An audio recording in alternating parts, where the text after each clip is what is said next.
그러면 녹음 때문에가 좀 어려워서 다 있어? 일단은 얘 진도 나가고 용변천과 125장은 요거 진도 나간 다음에 바로 좀 확인할게요. 자, 받으신 자료를 좀 펴봅시다. 없으신 분들 자기 거 챙기시고요. 자, 그걸로 진도 나가고 여기서 문제 못 푸는 거는 나머지 숙제, 최대한 문제를 한번 풀어보도록 할 거예요. 그리고 요거 나가면 이제 형식적으로는 한 번 돌린 거라서 이제 복습, 부족한 거, 덜한 것들 있는 거 찾아서 복습하고 그 다음에 또 테스트도 좀 보고 하면서 여러분 시간 조정하는 거 연습을 좀 해봅시다. 자, 시작해 보겠습니다. 남으면 안 되는데. 노골도 오늘 다 챙기셨나요? 유천은 여기 안 나와. 고마워.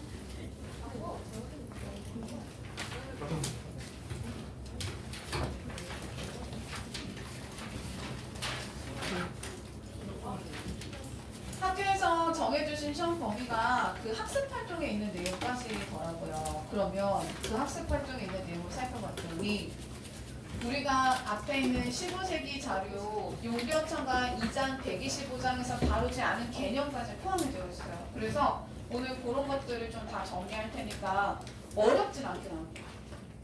근데 여기에 있는 개념을 이해하는 요 시간이 조금 힘들 뿐인 거야. 그래서 암기도 좀 잘해주시고 문제도 여러 유형으로 여러 번 풀어볼 테니까 또 요거 쉽게 나올 테니까 맞추도록 합시다. 그죠? 자, 그러면 일단 너무 추워서 제가 히터를 틀어놨는데 이게 졸리시거나 뭔가 기운이 안 좋다 그러시면은 옷을 좀 벗으시고 그 다음에 좀 힘들어하는 친구들이 많아진다 그러면은 좀 잠깐 끄도록 하겠습니다. 좀 끄면 여학생들 너무 추워해가지고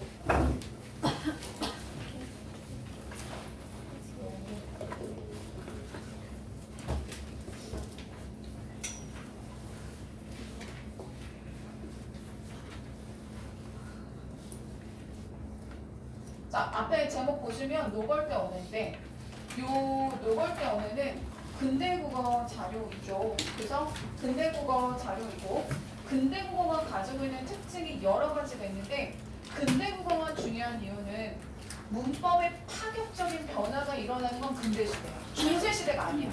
왜 중세시대가 아니냐면 중세시대는 이제 문법이 만들어진 거야. 당연하지. 한글이 이제 만들어졌어. 무슨 파격이야. 이제 만들어졌는데 그냥 한글이 만들어진 것 자체가 새로운 일인 거야. 그러면 여기에서 그동안 200년 동안 써왔던 문법의 변화가 생기려면 한 번 넘어가야 돼. 그 한 번 세대가 넘어가는 게 근대국어인 거야. 그래서 여기 앞에 이제다가 근대국어는 몇 세기죠? 17, 18세기입니다. 그죠? 이번 수능에 35번, 36번이 요 중세문법 그리고 근대국어의 개념까지 연결해서 나왔어요. 사실 되게 쉬운 문제인데 학생들 입장에서는 화작도 언매도 다 어렵다고 하기 때문에 여러분 문법 정리 잘 해주시고 지금 한 학기 동안 해놓으신 이 문법 가지고 방학 때, 겨울방학 때 꾸준하게 모의고사 돌리셔가지고 언매로 수능을 보시면은 그게 훨씬 더 좋겠죠. 화작은 너무 변수가 큽니다. 전 개인적으로 그렇게 생각하는데 시간이 엄청 남아돌아. 나는 막 공통 과목을 한 55분을 풀어잴게요. 그럼 화작 하셔도 될 것 같아요. 근데 화작도 언매도 둘 다 어려워지기 때문에 시간을 좀 더 아껴 쓸 수 있는 거 그리고 내가 공부해놓은 걸 쓸 수 있는 거 여러분 3학년 1학기 때 뭐 화작 과목이 들어가요 하지만 아시죠? 실제로 화작을 공부하진 않습니다. 자, 가봅시다. 이걸 어떻게 해야 잘할까? 내가 수업 준비하면서 참 어떻게 하지 이렇게 여러 차례 한숨이 나는데 일단 얘들아 뒤에는 보지 마. 뒤에 보지 말고 뒤에는 그냥 자동으로 되는 거거든? 뒤에는 자동으로 되니까 내가 여기다가 정리해 놓은 거 있잖아. 여기만 먼저 좀 보자. 여기만. 뒤에는 어떻게 활용할 거냐면 여기 앞부분에서 공부한 걸 다시 공부하는 형식으로 볼 거야. 이게 왜 이렇게 밝지? 그리고 오른쪽에 해석본을 좀 읽어봐. 이게 대화의 형식인 거 알지? 알아? 대화야. 너 고려 사람인데 왜 중국말 잘해? 내가 중국 사람한테 글을 배웠으니까 그래서 중국말을 좀 알아. 너 구구절절 누구한테 글을 배웠어? 누구한테 글을 배웠어? 여기 오타예요. 누구야 누구? 나 중국 학당에서 글을 배웠어. 너 무슨 글을 배웠어? 나는 논어, 맹자, 수학을 배웠어. 넌 매일 무슨 공부해? 새벽에 일어나서 학당 가서 스승님께 글을 배우고 1번 방과 후에는 집에 와서 밥 먹기를 마치고 이건 공부가 아니야. 밥 먹는 건 공부가 아니야. 학당 가서 다시 글씨 쓰기 하고 글씨 쓰기 2번 그 다음에 글을 다 쓰면 글씨를 쓰면 그 다음에 이제 문장을 쓰나 봐. 그래서 식구 짓기를 하고 3번 식구 짓기를 다 하면 그 식구를 이제 친구들이랑 같이 외우나 봐. 하늘 전 따지 모르면서. 그래서 시읽기를 하고 그 다음에 시읽기를 다 하면 선생님 앞에서 글을 강하노라. 강한다는 건 풀이하는 거야. 내가 지금 니네 앞에서 뭐 하지? 강의 하잖아. 의미를 풀어주는 거야. 얘들아 밑줄 쳐봐. 이거 무슨 의미인지 알아? 모르고 잘난 척을 하고 있는 거잖아. 그치? 강하노라는 그 글에 대해서 선생님 제가 이렇게 시를 지은 이유는 여기다가 이런 의미를 넣고 저기다가 저런 의미를 넣고 그래서 이렇게 해가지고 뭐가 나왔어? 공부의 순서도 제시하고 있어. 열심히 사네. 그랬더니 궁금한 거야. 네가 무슨 글을 강하는데? 그랬더니 얘가 뭐라대? 논어, 소학, 맹자, 논어를 강하노라, 풀이하노라. 그래서 내용은 어렵지 않아. 지금 우리는 얘네들이 어디서 무슨 공부를 하는지 그게 궁금해서 보는 게 아니라 어떤 문법적인 요소가 있는지 그게 궁금해서 보는 거잖아. 그치? 근데 여기서 이렇게 설명하면 니네도 힘들고 나도 이게 뭐지? 현타가 올 것 같아서 뒤에 좀 넘겨볼게. 여기는 그 자습서에 있는 주요 내용을 넣는 거라서 요거는 넘기고 얘들아 요걸로 우리 살짝 정리 좀 하고 가자. 배경 지식을 먼저 좀 쌓아놓고 가보자. 자, 공부와 관련된 간단한 OX라고 했습니다. 그래서 여기는 문제 다 풀고 제가 드리는 문제 여기까지 풀면 저는 요거 나오는 거는 근대 국어랑 비교하는 문제는 무조건 다 맞추실 수 있다고 생각해요. 첫 번째, 얘는 중국어를 학습하는 것에 대해서 뭘 나누고 있죠? 말을 주고받으니까 대화체 형식으로 표현되었어요. 자습서 밑줄 치는 것보다 한번 자기 손으로 하는 게 좋겠죠. 얘는 근대 국어 중에서도 17세기 이제 막 17세기가 된 17세기 국어의 모습이 나타나는데 이 17세기 국어의 모습을 어떻게 봐야 되냐면 15, 16세기와의 차이점 15, 16세기와의 차이점을 공부하라는 의미로 17세기 중세 국어를 준 거야. 이게 고생이 많다. 17세기 중세 국어를 왜 고등학생이 배워야 돼? 자, 밑으로 내려갑니다. 밑으로. 모음조화는 완전하게 지켜지고 있다. 여러분, 우리 용변 청구할 때 발아래, 가마래, 그 다음에 또 뭐 있었지? 전반적으로 모음조화는 올려볼까? 15세기까지는 아주 철저히 지켜지고 있었어. 그러면은 너무 지켜짐을 쓰고 싶었어. 근데 너무 막 15세기는 지켜짐, 17세기는 방해됨 이렇게 기계처럼 암기해봤자 의미가 없는 거 알잖아. 다시 근대 국어 우리 맨 앞장에다가 어떻게 필기해놨어? 근대 국어는 가장 문법적인 파격이 일어나는 거야. 그러면은 15세기에 맨 처음에 국어가 생겼을 때 세종이 주구장창 지켰던 게 이어적기랑 모음조화야. 그럼 근대 국어가 됐으니까 이 모음조화가 철저히 지켜져야 되겠어? 변화가 생겨야 되겠어? 변화가 생겨야 되겠지? 이해했어? 그래서 이게 나오는 거야. 15세기 때 철저히 지켜졌던 모음조화가 17세기에는 어떻게 되냐면 하나도 안 지켜졌어. 그건 아니야. 지금도 우리는 모음조화를 꽤 지키면서 살고 있거든. 그래서 그건 아니고 모음 조화에 뭐가 일어난다? 문란이 일어나는 거야. 모음 조화가 문란해져. 그러니까 어떤 단어에서는 모음 조화가 나타나는데 어떤 단어에서는 나타나지 않아. 그럼 만약에 시험지에 밑줄이 쳐져 있으면 외운 대로 가면 안 되고 밑줄 친 기억을 잘 봐야 돼. 그 기억은 모음 조화가 지켜졌을 수도 있고 안 지켜졌을 수도 있어. 암기식으로 하면 안 돼. 자, 그래서 완전하게 지켜지고 있는 건 아니야. 그치? 그 다음에 방점은 사라진 뒤였다. 여러분 방점이 글자 왼쪽에다가 점을 찍어서 성조를 나타내는 거야. 중국의 영향 받아서. 다시 17세기는 근대국어는 중세와 완전 파격이 일어나는 거. 그럼 있어야 되겠어? 없어야 되겠어? 없어야 되겠지. 그치? 그래서 방점이 사라지고 그 다음에 요것도 어두장군. 여러분 이 어두장군이 15세기의 특징인데 어두장군이 사용되지 않습니다. 자, 그래서 여러분 음음편에서 저는 좀 지워서 다시 쓸 건데 여러분 하이라이트 있으면 하이라이트 펜 꺼내가지고 요 자료 꺼내가지고 다시 이제 공부하실 거잖아요. 자, 음음편에서 정리 좀 합니다. 1번 음음편에서 분절음운이라고 쓸 거야. 분절음운. 그러면 오른쪽에 나 2번이라고 쓸 건데 2번은 무슨 음운이라고 써져 있어야 될까? 까먹었어? 분절음운 있으면 무슨 음운 있어? 비분절. 그렇지. 비분절음운. 분명히 학교에서는 이만큼만 하면 돼 라고 했는데 그 이만큼만에 이 얘기 저 얘기가 지금 다 담겨 있어. 그래서 중세국어의 분절음운은 자음 모음이야. 당연하지? 그 다음에 중세국어의 비분절음운은 장단이 아니야.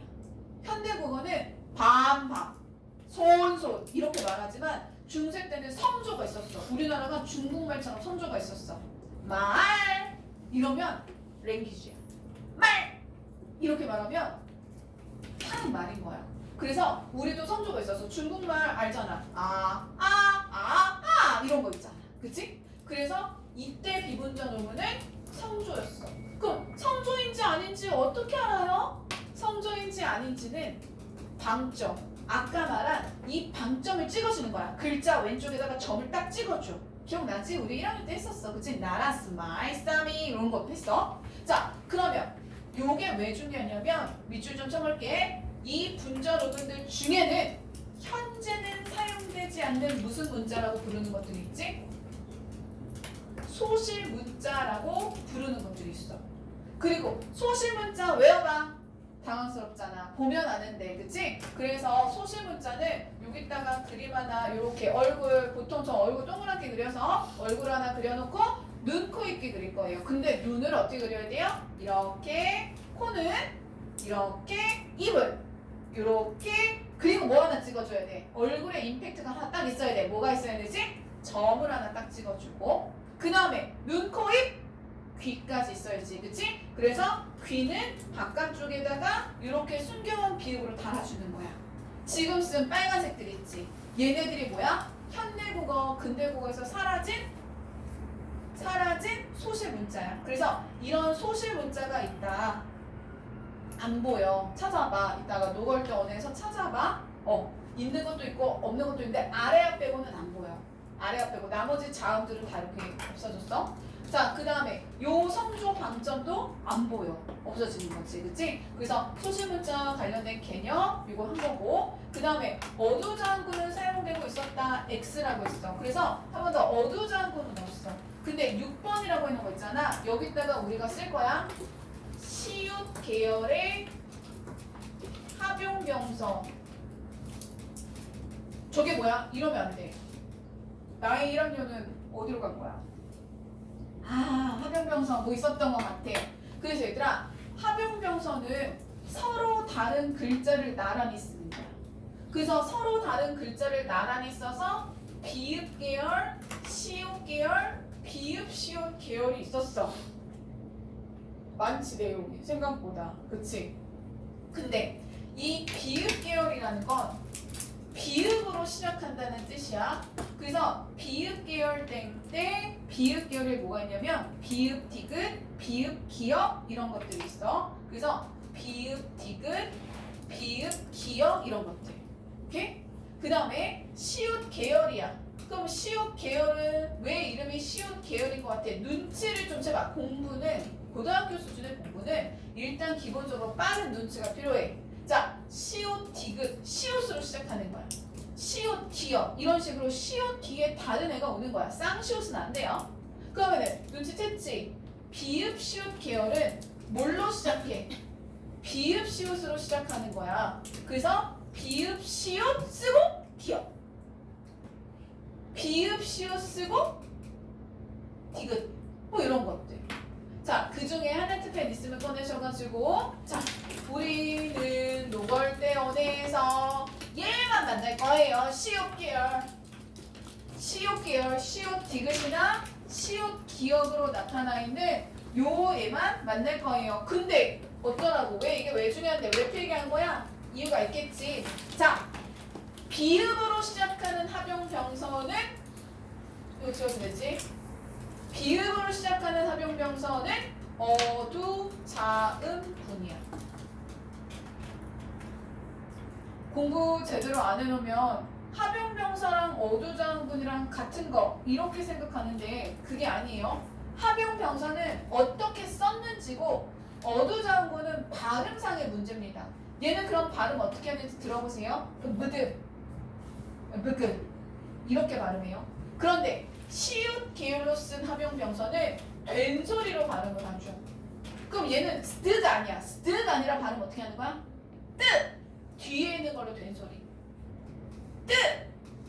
그러면 시읒 기역은 어떻게 발음해야 되겠어? 뒤에 있는 걸로 된소리니까 끝! 이렇게 발음된다는 거야. 그럼 다시 밑으로 내려볼까? 이번에는 합용병서인데 스타트가 누구야?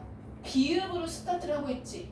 그럼 얘는 어두 자음분이라고 해서 얘는 발음을 어떻게 하는 거야? 머스크, 머스테 이렇게 발음하는 거야. 그래서 실제로 써요.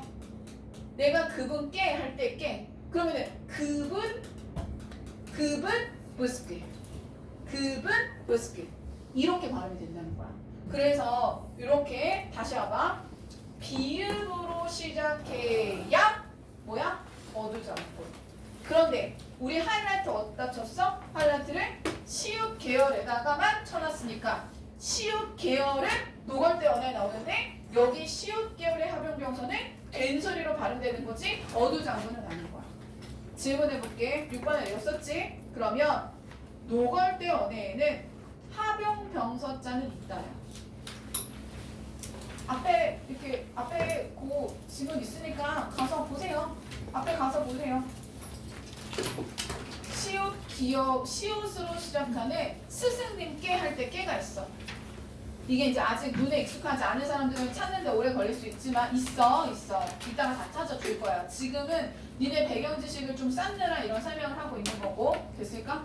있어. 못 찾겠으면 기다려. 해줄게. 자, 넘어가자. 표기편. 표기편은 다른 색깔 하이라이트 꺼내가지고 하이라이트도 치고 프리기도 할 거야. 얘가 이제 말이 나오는 거지. 자, 거듭적기가 나타난 증거가 될 표현이 있어. 거듭적기. 그러면은 얘는 똑같은 받침이 반말 초성이 한 번 더 나타나는데 요거 거듭적기 있는데 여러분 여기다가 글씨 예쁘게 정신 잘 차리고 글씨 예쁘게 잘 정리하세요. 많이 헷갈리니까. 1번 이어적기는 아직 유지되고 있어. 사라지지 않았어. 이어적기도 있어. 2번 끊어적기는 15세기보다 들었어? 뭐보다? 15세기 때보다는 좀 더 확대되어서 사용하고 있어. 조금 더 많이 쓰이고 있는 거야. 이 얘기는 확대되어 사용되었다는 것은 이 말이 아니야. 일반화되었다라는 말이 아니야. 이거 조심해야 돼. 다시 일반화됐다는 건 전반적으로 다 끊어져 버린다는 거야. 그렇진 않아. 끊어졌기가 더 많이 15세기보다 조금 더 많이 나타난 거지 일반적으로 확대돼서 일반적으로 보편화돼서 쓰인다는 건 아닌 거야. 이해하겠어? 자, 그 다음에 세 번째 다 했어. 거듭적기가 등장했어. 거듭적기의 등장. 그 내가 수업 준비하면서 걱정이 되겠어 안 되겠어? 되는 수밖에 없는 거야. 뭐가 다 나와. 근데 개념이 조금씩 달라. 이 디테일을 어떻게 할 거야? 자, 15세기부터 이어졌기는 유지. 됐어? 근데 끊어졌기는 15세기에도 조금 있었어. 요만큼 있었는데 17세기 되면서 얼마큼 된 거야? 요만큼 된 거야. 요만큼. 이게 만약에 보편화 일반화가 되려면 이렇게 돼야 돼. 이만큼은 아니라고. 이만큼은 아닌데 얼마큼이 된 거야? 요만큼 정도 된 거야. 요만큼이었던 게 요만큼으로 늘어났을 뿐인 거야. 했지? 이해했지? 그 다음에 새롭게 등장한 애가 있어. 17세기 근대 국어의 핵심이 뭐라고? 새로운 문법적 변화야. 그럼 뭔가 없었던 게 짜잔 등장하고 있었던 게 아예 없어지고 이래야 될 거 아니야? 그게 누구야? 거듭적기야. 근데 이게 어려워. 한 번만 잘해놓으면 쉬운데 처음에 할 때 어려워. 그래서 여기 필기를 예쁘게 잘해놓으라고 한 거야. 자, 그 다음에 요 밑에 9번 먼저 보고 8번 쓸 거야. 7종성법이 사용돼. 자, 우리 용비어천가 할 때 기억해보세요. 용비어천가 할 때 두 가지 체크해드렸는데 15세기 용비어천가 할 때 종성표기법이 두 가지가 있었어. 초성에 쓰이던 걸 다시 종성에 사용할 수 있는 거. 종성, 부용, 초성이라는 개념이 있었던 거 기억하는지. 자, 그리고 15세기 때는 종성, 부용, 초성 말고 8개면 충분해. 우리 1학년 때 세종호재 하면서 팔종성, 가족, 용. 이때 가족은 패밀리 아닙니다. 가능하다, 좋기, 사용이. 충분하다라는 정도의 뜻이에요. 8개면 충분하다. 그 다음에 그 8개 합니다. 시작. 그녀, 다리만, 보색, 유! 이거 머리끄댕이 올려야 돼. 유! 이거. 유. 아니야. 유! 이렇게 올리는 거야. 그런데 우리 아까 그림 그렸던 거 기억나지? 어떻게 생겨 먹었었어? 이렇게 생겨 먹었었잖아? 그치?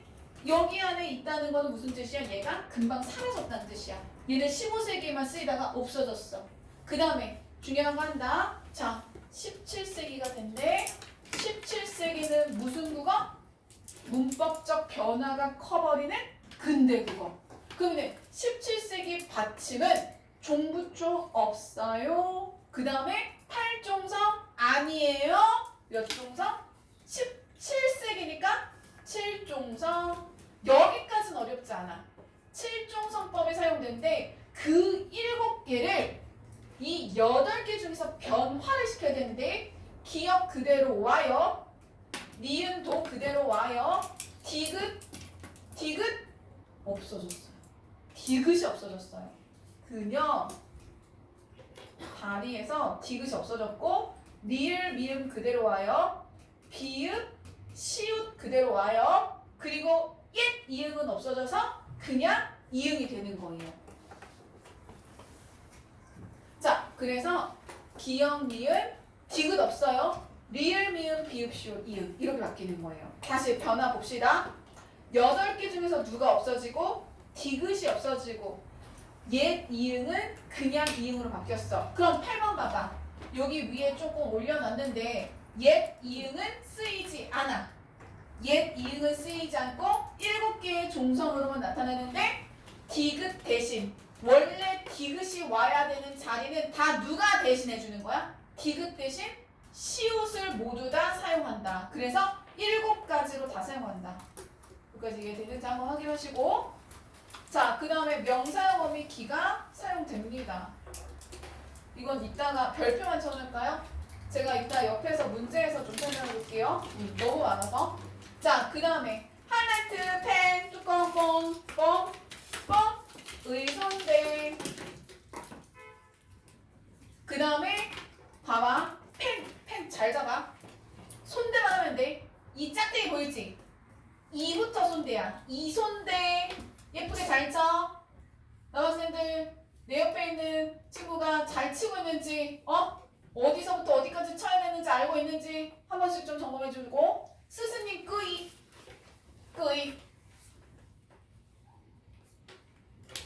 여기에 나오는 손대는 펜자도 일도 상관이 없습니다.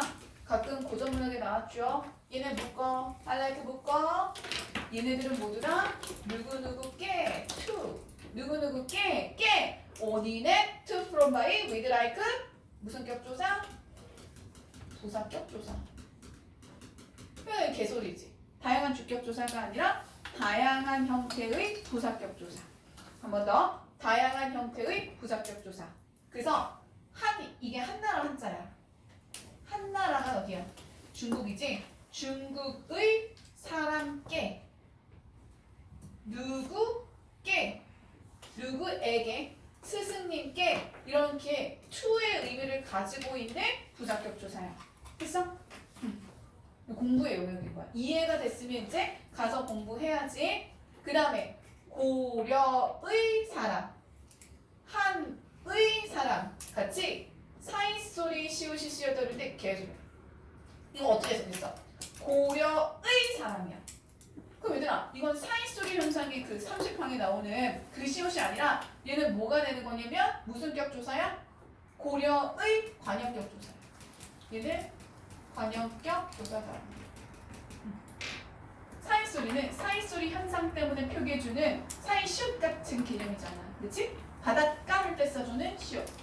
자, 그래서 이렇게 보는 건데 요거를 사이소리 시옷의 기능이 이렇게 써볼까? 이 만약에 문제에 사이소리 시옷인데 관역격 기능을 한다라고 보면 이거는 맞다고 볼 수도 있어. 하여튼 다시 정리하면은 관역격의 기능을 한다고 얘기를 해줘야 돼. 그냥 사이소리의 기능만 하는 건 아니야. 소리의 기능만 하는 게 아니라고. 관역격 조사의 기능을 한다고 해줘야 돼. 2인칭 의문형 어미에 무슨 말이 빠졌네요. 미안해요. 사용이 혼란스럽다. 이렇게 써주세요. 그럼 여러분 생각해보세요. 이게 17세기잖아. 문법적인 변화, 문법적인 질서가 막 바뀌는 시즌이잖아. 그러면은 아주 딱딱 떨어지겠어? 졸라 복잡하겠어? 딱 봐도 지금 필기한 꼬라지를 봐봐. 뭔가 복잡하지? 혼란스러워. 그리고 이 혼란스러운 내용도 우리가 지문에서 봐야 되는 거야. 자, 다음 거 아니야. 배경 지식을 일단 깔아놨어. 배경 지식만 깔아놓은 거야. 자, 그리고 문제 형태는 뒤쪽에다가 제가 다른 자료랑 겹쳐서 내는 것도 있고 뭐 그렇지 않은 것도 있고 한데 여러분 문제를 풀면서 하면은 정신바가지가 없어요. 그래서 미안하지만 다시 앞으로 넘어가셔서 여러분 생각이 안 나면 다시 찍으면 되잖아. 그치?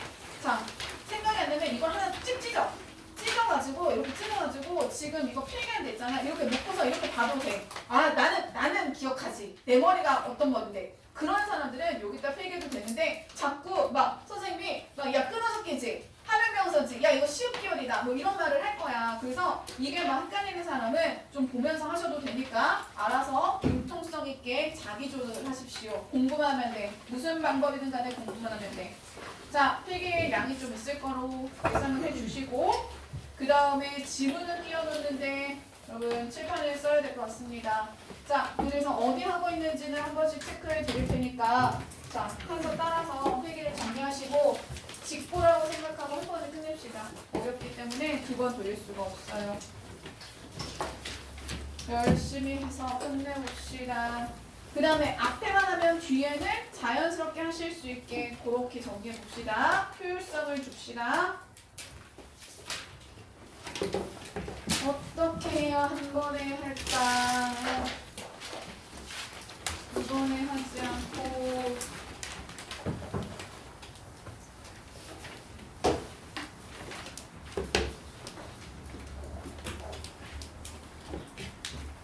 가자. 첫 줄 제가 여기다가 줄의 형태로 표시를 좀 하겠습니다. 그래서 자, 이거는 첫 번째 줄이야. 너는 고려의 사람이여니 또 어찌 이름을 잘 하난다 라고 했는데 자 거기에 시옷을 이렇게 표기할 거야. 고려의 할 때 고려의 사람이잖아. 그치? 그래서 요 시옷은 1번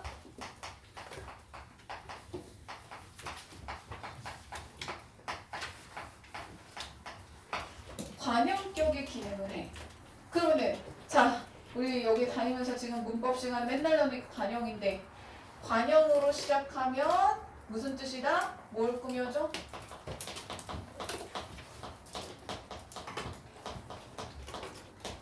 체온을 수식하는 기능인 거야. 그 다음에 그냥 화살 펼치고 기호 표시하는 건 여기다가 해놓을 테니까 봐봐. 어디 사람이야? 고려의 사람이 되는 거야. 고려의 사람. 그런데 얘는 아까도 얘기했다시피 얘를 자 사이소리의 기능으로 볼 수도 있어. 단 그냥 소리의 기능만 하는 게 아니라 관형격의 기능과 함께 한다라고 봐줘야 돼. 그래서 고려의 사람이오니 또 어디 하너 니름을 잘 하난다 이렇게 되어 있죠. 자 여기서 해야 될 것만 좀 동그라미 칠게요. 요거 할 거고요. 요거 할 거고요. 요거 할 거고요. 근데 왜 이렇게 많아요? 뒤에는 더 많아요? 아니에요. 뒤에 나오는 거 미리 여기 첫 줄에서 좀 해놓는 겁니다. 자, 또 한번 볼게요. 아까 배웠죠? 또는요. 얘는 시옷 계열의 무슨 병사라고요? 합용 병사라고 하는 거예요. 여러분 이름을 좀 기억하세요. 합용은 합쳤다 이런 뜻이야. 합쳤다. 병서는 나란히 쓴. 합쳐서 나란히 쓴 거야. 그래서 시옷하고 디귿을 합쳐서 옆으로 나란히 쓴 거지. 이해했어? 그래서 또인데 시옷 계열이기 때문에 스뜨 이렇게 발음하지 않고 얘는 무슨 소리로 발음한다고요? 된 소리로 발음을 하는 거예요. 그쵸? 그래서 저 친구의 발음은 뒤에 있는 것의 된 소리. 그럼 얘 발음을 해보시면 어떻게 되겠어요? 또 이렇게 발음하는 거야. 또 너는 고려의 사람인데 또 어찌 의문사 한어 이름을 잘 하는다. 3번, 세 번째 거. 자, 어띠. 이게 중요해. 어띠. 받침 꼬라지 봐봐. 시옷 썼지? 디귿 안 썼지? 그 칠종성법 지켜지고 있는 거 보이는 거야. 그래서 여기다가 칠종성 확인 체크. 칠종성 오케이. 너 나왔구나. 두 번째, 여러분 어찌는 how. 넌 어떻게 잘해? 넌 어떻게 그렇게 잘해? 이런 뜻이야. 그럼 우리 지난 시간에 배웠는데 아니 유선이는 어떻게 그렇게 잘해? 그러면은 네. 이거 무슨 뜻이야? 난 너랑 말하기 싫어요. 유선 어떻게 그렇게 글씨를 잘 써? 아니요. 그럼 나랑 얘기하기 싫다는 거야. 아 그냥 평소에 쓰던 대로 쓴 거예요. 뭔가 설명을 해줘야 돼. 저는 그냥 태어날 때부터 글씨를 잘 썼나 봐요. 뭔가 설명을 해줘야 돼. 그치? 설명이 필요한 의문문을 무슨 의문문이라고 했어?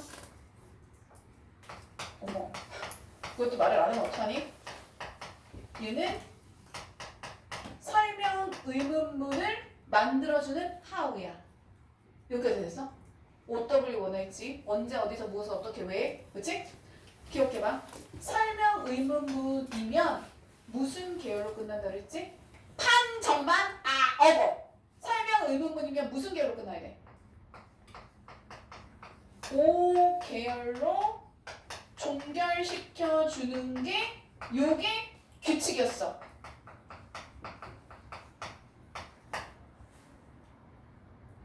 그치? 맞아? 맞아. 근데 끝에 가봐. 끝에 갔더니 그런데 여기서는 선생님 이렇게 색깔 좀 요걸로 써볼게. 어머 기지개도 펴고 어띠 하난다 라고 해서 얘는 별로 기지개 펴도 돼. 기지개 핀다 뭐라고 한 게 아니야. 그렇지. 기지개도 펴고 하품도 하고 머리도 긁고 하면서 하는 거지. 그치? 얘는 이 원칙에서 어떻게 됐어? 벗어났어. 근대 국어라서 그렇구나. 문법적인 혼란과 파격이 일어나는구나. 그래서 어찌라는 의문 부사가 있는데 뭐가 온 거야? 이렇게 니은다는 옆으로 하트 치면 잘 묶인다? 니은다? 얘들아 니은다는 언제 쓰는 거냐면 기억이 날런지 모르겠는데 문제 하나 풀고 갔잖아 지난 시간에. 2인칭 대명사와 호응하는 어미야. 그리고 지금 이게 엉망진창인 거야. 원래는 어띠가 있으니까 설명 의문문이 되어서 5개월로 끝나는 게 그게 원칙인데 자면 안 돼. 근데 얘는 어떻게 원칙에서 벗어난 거야? 이 설명 의문문의 형식으로 나타나야 되는 애가 2인칭 의문형하고 호응했으니까 틀린 거야. 이 니은다는 2인칭 대명사와 호응하는 2인칭, 내가 지금 복수까지 같이 시키려다 보니까 막 자꾸 좀 판서가 길어진다. 2인칭 의문형 어미이다. 그래서 너 집에 가니? 이렇게 물어볼 때 어떻게 물어봐야 된다 그랬어? 너 집에 간다? 이런 식으로 물어보는 거야. 이건 나올 거야. 1인칭, 3인칭, 2인칭 구분하는 내용이 나와야만 해. 자, 그래서 요걸 써가지고 어띠를 통해서 다시 보세요. 1번 7중성 확인 오케이. 2번 원칙적으로는 설명 의문문이 와야 되는데 원칙에서 벗어나서 뭐가 왔어? 2인칭 의문형 어미랑 호응하는 방식으로 왔어. 있지? 그래서 여기다가 어떻게 해놓냐면 얘네 두 개를 묶어봐. 그래서 의문형 어미의 혼란이라고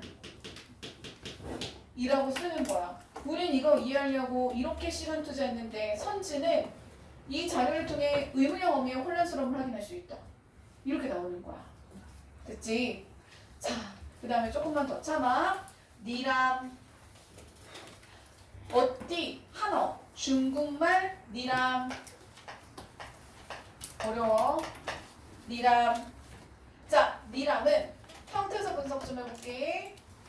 형태에서 분석하면 니르, 아이고, 니르 아래 찍어줘. 니르 암 이렇게 줘. 니람 이렇게 분석할 수도 있고 뭐 상황에 따라서는 닐다라고 봐서 이렇게 분석할 수도 있어. 상관없어. 그럼 니르다가 무슨 뜻인지 알면 되겠지. 요 니르다는 말하다라는 뜻이야.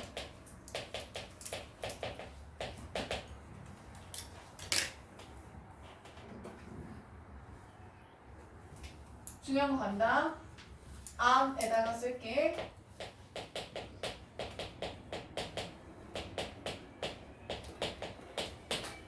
명사형 어미. 느낌표 놀래줘야 돼. 헉, 네가? 왜? 왜냐하면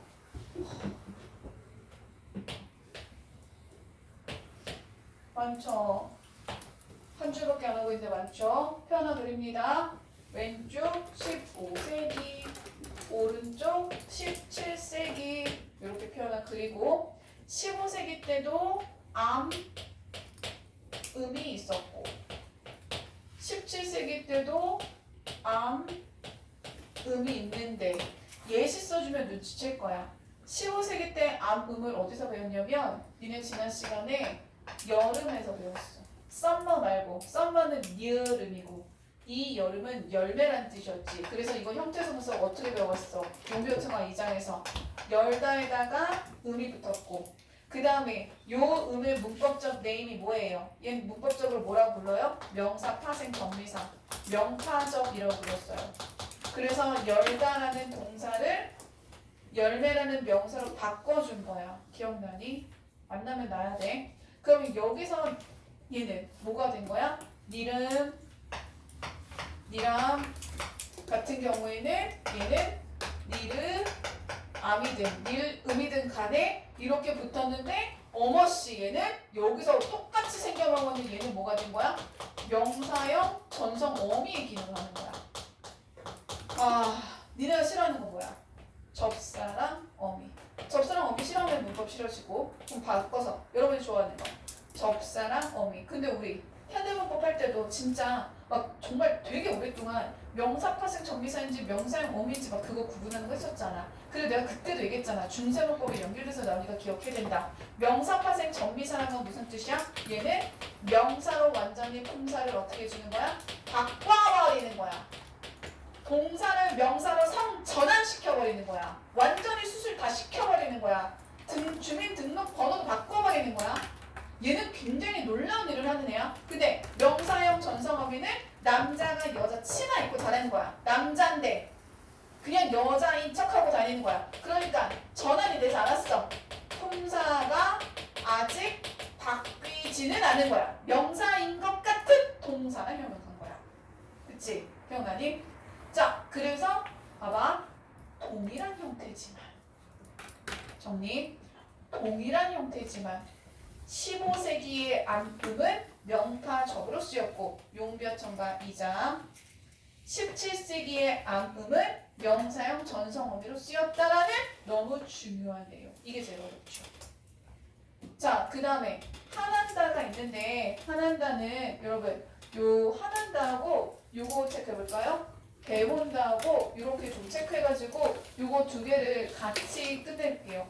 이제 첫 줄에 뭐가 많아서 그렇지 뒤에는 조금 더 빠르게 넘어갈 수 있습니다. 자, 쟤도 이렇게 하나 그려보시는데 한한다 이렇게 쓸게.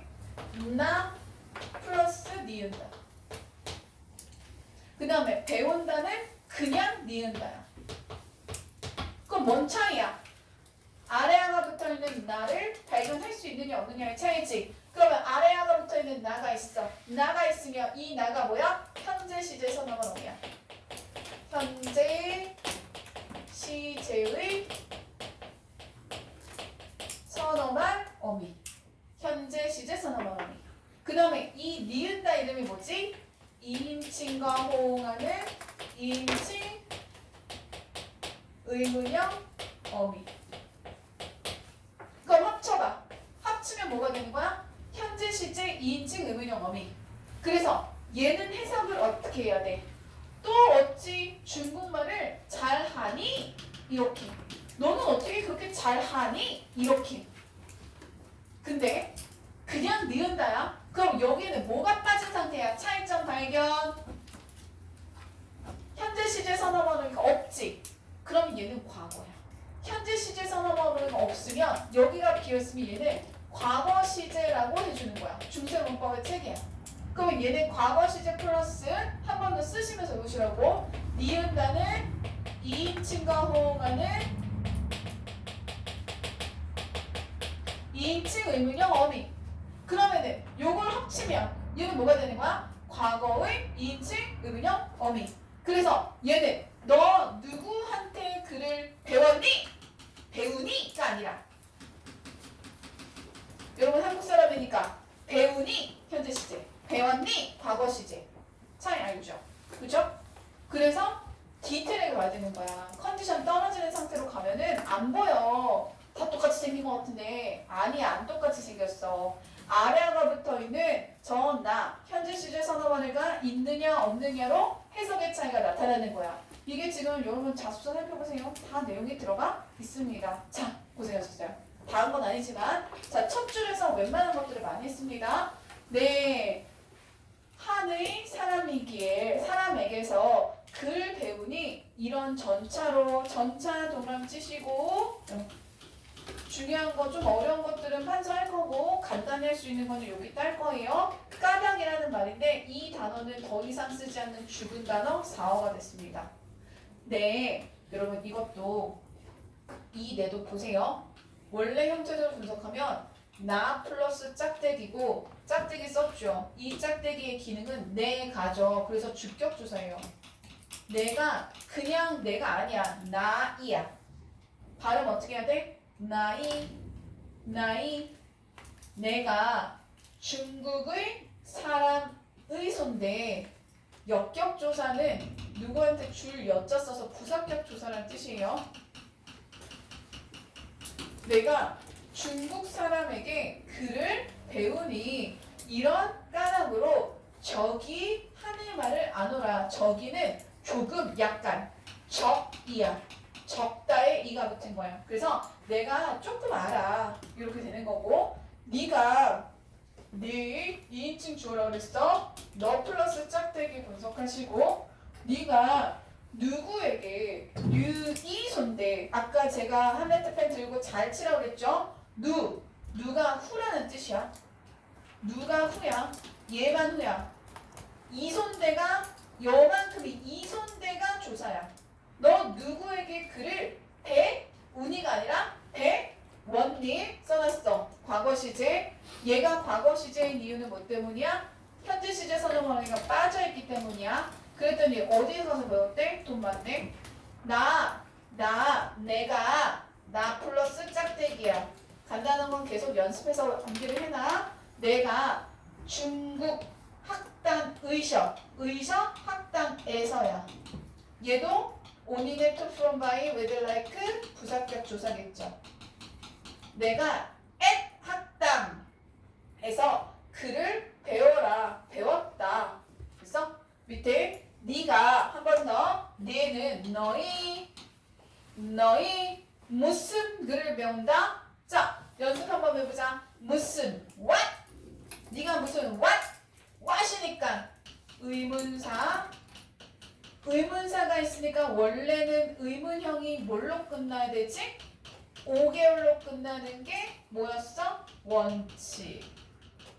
5개월로 끝나는 게 원칙. 그런데 뭘로 끝났어? 2인칭 의문형 어무로 끝났으니까 원칙의 파괴. 원칙의 파괴가 일어나서 혼란스러워. 머리 아파 죽겠네. 왜 혼란스러워? 17세기는 좀 그래. 문법의 파격이 일어나다 보니까 17세기는 좀 그래. 자, 그래서 여기까지 우리 첫 줄을 좀 어렵게 해놨고 뒤에는 좀 여기다가 필기해도 설명이 가능하게 내려왔어요. 내려갑니다. 자, 그랬더니 너 무슨 글을 배웠니? 그랬더니 뭐 이런 거 배웠어. 논어, 공자, 소학을 읽었노라. 과거 시제다. 이주만 치시고 나 읽었어. 너 매일 무슨 공부하니? 자, 이것도 의문형. 이제 보여? 의문형 어미의 혼란. 의문형 어미의 원칙에서 벗어나. 너 매일 무슨 공부하니? 그랬더니 매일 일은 세배. 세배는 세배하는 게 아니야. 새벽에 일어야. 일어나다. 그러니까 여기서 뭐야? 이어적기 나타나. 아까 기억나? 이어적기 유지, 끊어적기 확대, 거듭적기 등장. 이거 기억나요? 자, 그래서 일어나 학당에 가서 스승님께 글을 배우고 1번 글 배우고 학당에서 끝나면 노학은 끝나면 뭐 이런 뜻이야. 옆에 해석봐. 밥 먹기를 마치고 자 동그라미 친다. 기 동그라미 쳐서 명사형 어미라고 쓰는 거야. 좀 뭐가 헷갈리지? 선생님 아까 명사형 어미 뭐 딴 거 있었는데 네 여러 개가 쓰였어요. 이따가 정리할게요. 맞고 자 여기 치읓 받침 있죠? 여기다가 씁니다. 얘가 원형이야. 원형이 무슨 뜻이야? 원래 형태소라는 뜻이야. 그러면은 원래 형태소는 치읓 받침인데 뭘로 썼어? 시옷으로 썼지. 왜 시옷으로 쓴 거야? 근대 국어라서 몇 종성 반영? 7종성법이 반영된 거야. 그러니까 치읓 받침 못 써. 종성부형 초성이 없기 때문에 치읓 받침을 못 쓰고 시옷으로 바꿔서 7종성법을 보여줘야 되는 거야. 또는 뭐지? 무슨 계열의? 시옷 계열의 무슨 병사야? 서로 다른 걸 합쳐서 나란히 쓰는 거? 합용 병사인데 얘는 스또야 또야 또로 발음한다 그랬어. 이런 경우에는 또라고 해서 된 소리로 발음한다. 학당에 가 서품 쓰기 하고 글씨도 써. 기 동그라미 쳤어요. 기에다가 한 번 더 쓸게요. 명사형 어휘. 그래서 서품 쓰기도 하고 서품 쓰기를 마치면 요 시옷의 원형은 시읒이었는데 근대구라서 7종성법이 반영돼서 시옷을 바꾼 거고 연구하기는 이렇게 연구하는 거 아니야. 연구하는 게 아니라 식구 쓰기를 하고 있는 거야. 조심해야 되겠지? 식구 쓰기 하고 식구 쓰기 하면 식구 쓰기를 마치면 글 읽기 하고 글 읽기 마치면 뭐 계속 7종성법과 그 다음에 명사형 어휘 기의 반복인 거는 아실 것 같아요. 마지막 어려운 거 하나 남았어요. 그래서 글 읽기를 마치고 스승 알페셔 별표 글을 강하노라. 자, 그래서 알페셔 별표 쳤죠. 알페셔만 칠판 한번 봅시다. 자,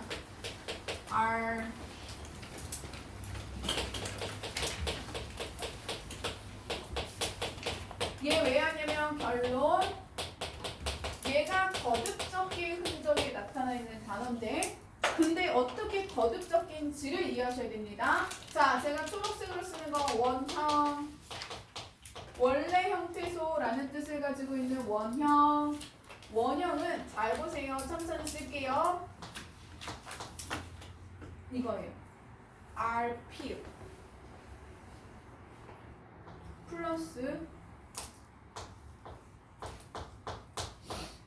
원형 형태소 분석 썼어? 이런 건 공부를 해줘야 돼요. 어떻게 알아요? 공부하면 알아요. 자, 갑니다. 듣고 쓰세요. 먼저 듣고 쓰세요. 자, 우리 여기서 이제 과정 보여드릴 건데 1번이 뭐냐면 먼저 거듭적기부터 해봐요. 그럼 거듭적기는 뭐야? 여기 끝에 있는 요 받침 있지? 이 받침을 뒷말 초성에 한 번 더 적어주는 거야. 오케이? 그러면은 거듭적기한 결과를 써드리면 R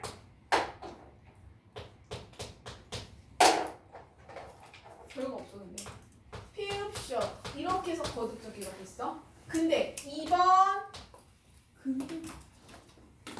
근데 그거는 받침을 7개밖에 못했어.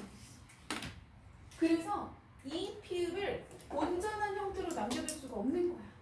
그래서 이 피읍을 얘랑 가장 형태가 비슷한 7종성 중에 하나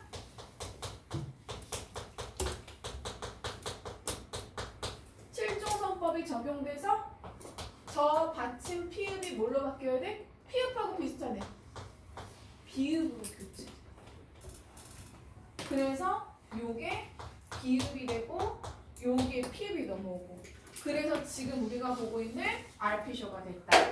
그러면은 알피셔는 거듭적기 앤드 7종성이 반영되었다. 거듭적기가 먼저 되고 피읍이 그대로 먼저 돼야 돼. 7종성이 먼저 되면 어떻게 되니? 알부이셔 이렇게 되는 거야. 거듭적기가 먼저 되고 7종성법이 적용된 거야. 그 다음에 요 의셔 있죠? 우리 원래 형태소 의셔 앞에서니까 얘도 부사격조사.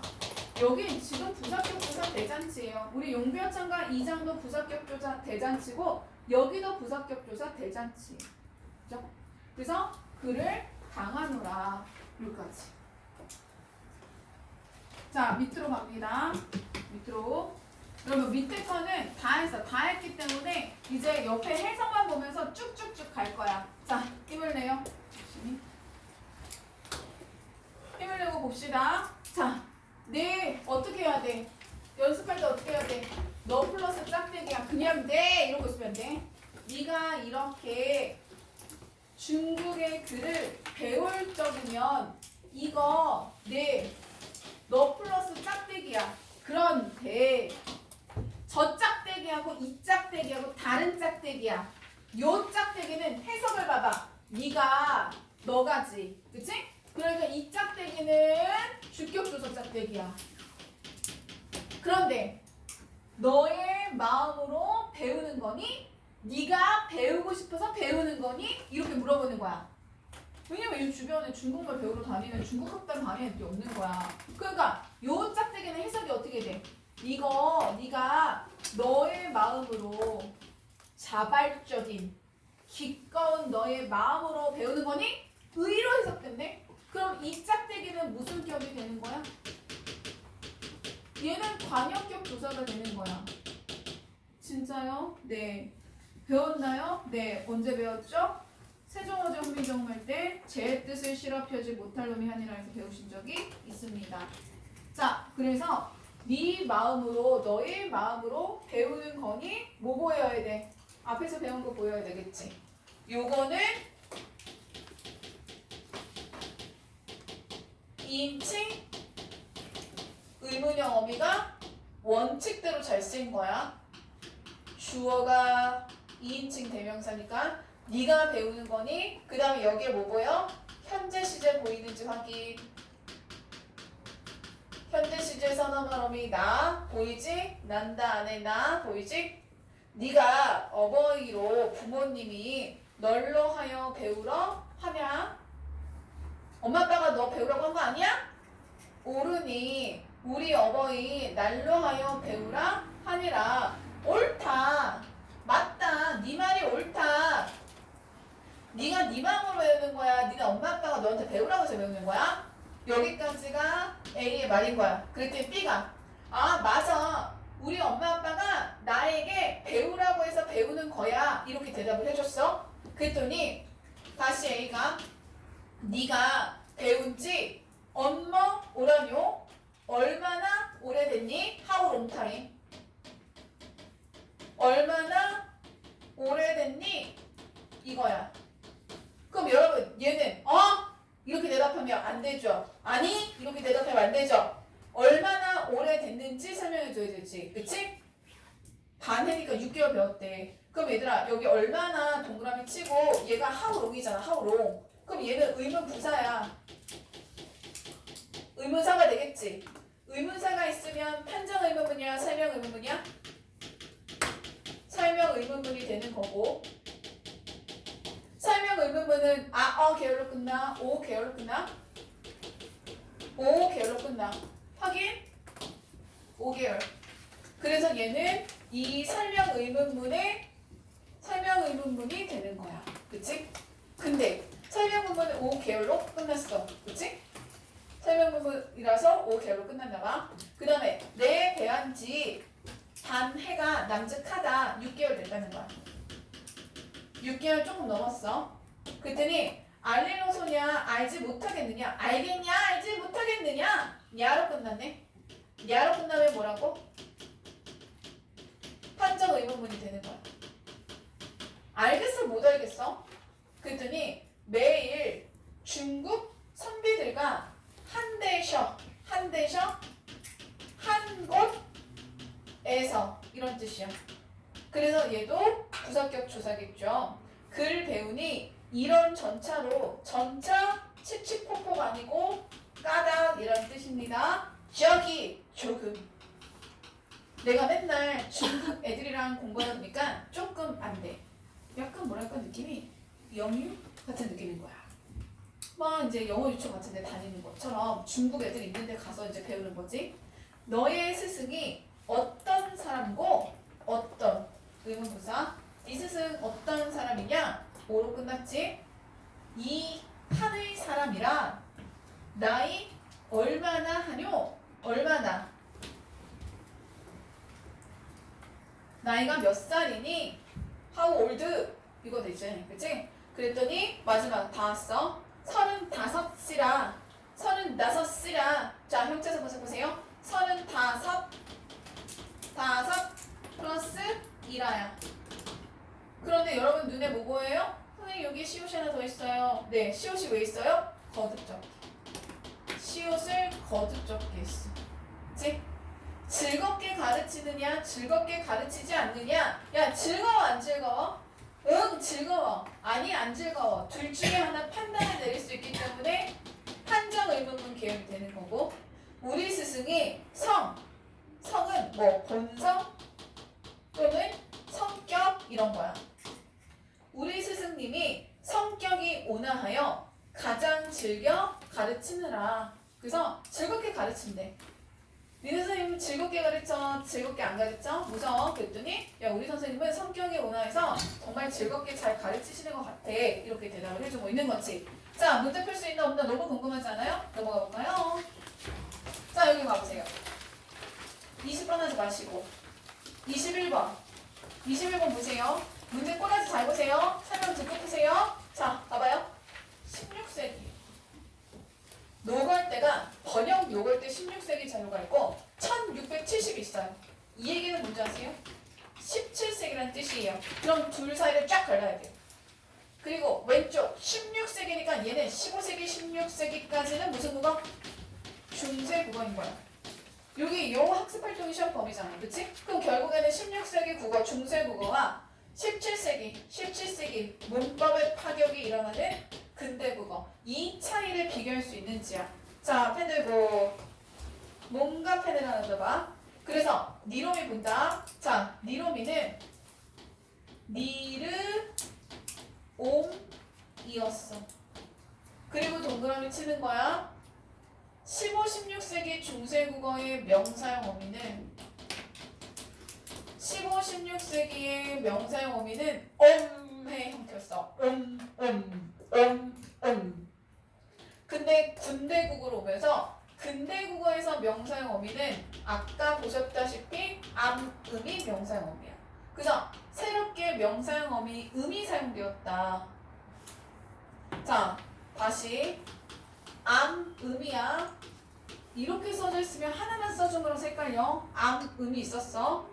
자, 스승님께 듣잡고 자, 우리 지난 시간에 봤죠? 객체 높임 선어만 어미 삽잡잡 객체 높임을 나타내는 선어만 어미. 근데 이 객체 높임 선어만 어미가 사라졌어. 그리고 객체 높임 선어만 어미가 사용되지 않았어. 그럼 이렇게 설명해주면 어떡해? 객체 높임 선어만 어미가 사용되지 않고 대신 어휘로 대체가 됐어. 어휘로 대체가 됐어. 그럼 객체한표의 선어만 어미라는 건 15세기, 16세기 중세 국어까지만 있는 거야. 그 다음에 눈 똑바로 뜨면 보여요? 어버지였어. 어버지. 그런데 어버지가 어버이로 바뀌었네. 반치음이 소멸했어. 그러면은 뭘 알아라? 소실문자 알아라. 소실문자 얼굴 그리고 눈, 코, 입. 여러분 눈, 코, 입 그리는 거 연습 안 하잖아요? 엉망진창 희한찬란하게 그려요. 막 이렇게 그려놓고 있어요. 아니야. 어떻게 그려야 돼? 착하게 그려. 착하게. 약간 억울하게 생기게. 소실문자 기억하시고 다섯 시랑 거듭 적기 방식. 그럼 여기는 무슨 적기야?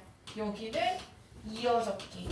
15세기에는 이어적기. 자, 17세기 적기 방식 한 번 더 연습해 봅시다.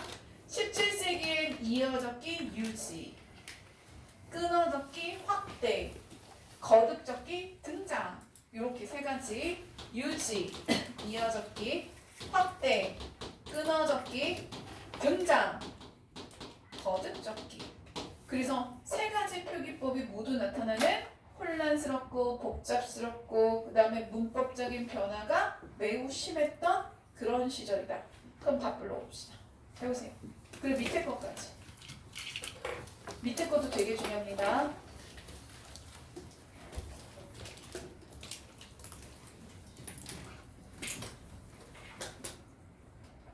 하나씩 보세요.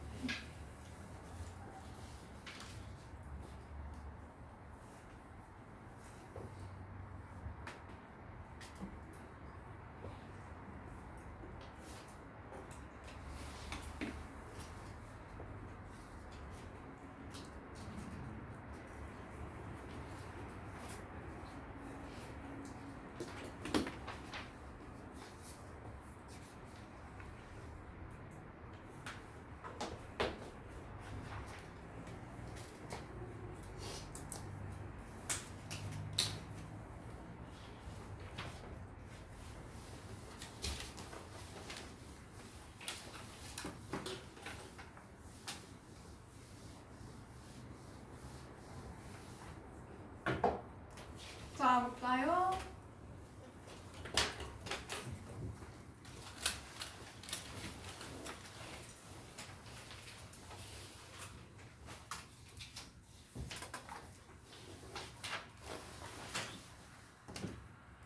자, 기업과 니은을 비교해서 차이점 분석하라고 했습니다.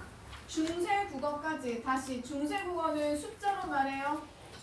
15에서 16세기까지 사용되던 저 세모는 세모가 아니라 이름이 반치음이에요. 그래서 근대 국어에서는 소멸된 게 맞겠죠. 중세 국어에서 존재하던 성조와 방점이 없어져서 근대 국어의 파격이 일어나는 거예요. 중세 국어에서 존재하던 객체높임 선어말어미 삽잡잡은 근대 국어에서 더 이상 사용되지 않고 대신 그 기능을 어휘가 대신하게 됩니다. 객체높임의 기능이, 그러니까 객체높임법 자체가 없어진 건 아니야. 객체높임법은 있는데 객체높임 선어말 어미가 없어진 거야. 중세 국어의 명사형 어미, 옴, 우미, 근대 국어에서는 음의 형태로 변하였다. 답은 5번이에요. 중세 국어에서는 이어잡기 방식이 쓰이다가 근대 국어에서 끊어잡기 방식 보편화가 아니라 뭐라 그랬어? 유지 확대 등장. 얘는 확대였지. 그치? 이런 선지가 있다. 자, 밑으로 내려가 봐요. 22번 별표 치시고. 자, 여러분 이 문제가 왜 중요한지 개념을 파악하셔야 되는데 아까 우리 수업 시작하면서 배경지식 깔아놓을 때 모음 조화가 파괴됐다 그거부터 풀었거든? 그럼 니네는 안 궁금해? 왜 모음 조화를 철저하게 지키다가 모음 조화가 파괴됐냐면 이것 때문인 거야. 자, 15세기 국어라고 되어 있는 거 이거 보시죠. 15세기는 무슨 국어야? 중세 국어야. 그치? 맞아? 회계 좀 해볼게. 맞아이라고 되어 있어. 그래서 15세기 여기 1번에다가 일단 소실되지 않고 뭐가 사용되었죠? 반치음이 잘 사용되고 있고요. 그 다음에 2번 아래야 양성, 아래야 양성. 그래서 양성 모음 조화가 잘 지켜지고 있어. 그런데 근대 국어는 몇 세기? 17세기. 그러면 변화를 볼게요. 사용되고 있었던 이 반치음이 1번 반치음의 소실. 그치? 반치음만 소실됐어. 그러면 2번 여기서는 잘 들어. 17세기지만 이 단어는 아직 양성 모음 조화가 잘 유지되고 있는 거야. 단어 바이 단어야. 만약에 밑줄이 없이 그냥 17세기의 일반적인 문법적 특징을 물어봤어. 그러면 모음 조화가 파괴됐다고 볼 수 있어. 하지만 단어 바이 단어야. 이런 단어에다가 밑줄을 이렇게 쳐놓고 그럼 얘는 이 기억에 대해서 얘는 봐봐. 아래야 아래야니까 둘 다 양성 모음으로 잘 조화가 유지되어 있는 거야. 자, 그 다음에 세 번째 현대국으로 넘어왔어. 20세기 이후인 현대국으로 넘어왔어. 당연히 반침은 소실됐으니까 없지. 그런데 어떻게 됐냐면 얘는 아래아가 소실된 거야. 여기서 현대국에서 아래아가 소실됐어. 근데 아래아가 없어지면서 어떻게 됐냐면 첫 음절에 아래아는 뭘로 바뀌었어? 아로 바뀌었어. 그럼 봐봐. 아래아는 원래 양성이었는데 아로 바뀌었어. 여전히 양성이야. 그럼 얘는 모음 조화에 영향을 끼치지 않아. 그런데 두 번째 음절